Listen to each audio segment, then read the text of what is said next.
ก็ที่เป็นนักสืบของไทยเป็นผู้ที่รับผู้สนับสนุนจากสำนักงานที่เหลือแต่ผู้ที่ในสหประชาชาติหรือ UNHCR เป็น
จัดไว้ลูกว่าตัวเอาตังค์อ่ะ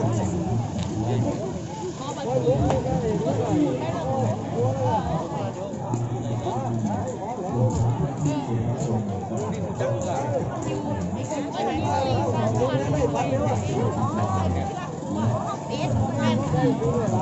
อันนี้คุย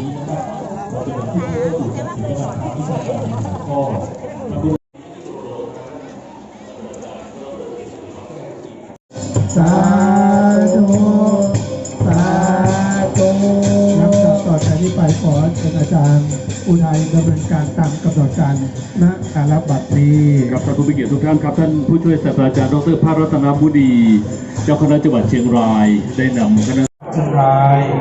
มีอายุครบ759 ปีหมายความว่าพระพุทธศาสนามีความเจริญรุ่งเรืองควบคู่ไปกับประชาชนคนเชียงรายควบคู่ไปกับข้าราชการพ่อค้าท้องถิ่นท้องที่ทุกจุดทุกหมู่เหล่าศาสนามาช่วยกันจันโลงจังหวัดเชียงรายโดยมีสมาพันธ์ส่งเสริมพิทักษ์พระพุทธศาสนาอาจารย์ปรีชาหัววันลุกนนท์พร้อมกับคณะกรรมการทุกฝ่ายได้มองเห็นความสำคัญอย่างนี้จึงได้มีการรณรงค์ให้พระพุทธศาสนาเป็นศาสนาหลักประจำจังหวัดไ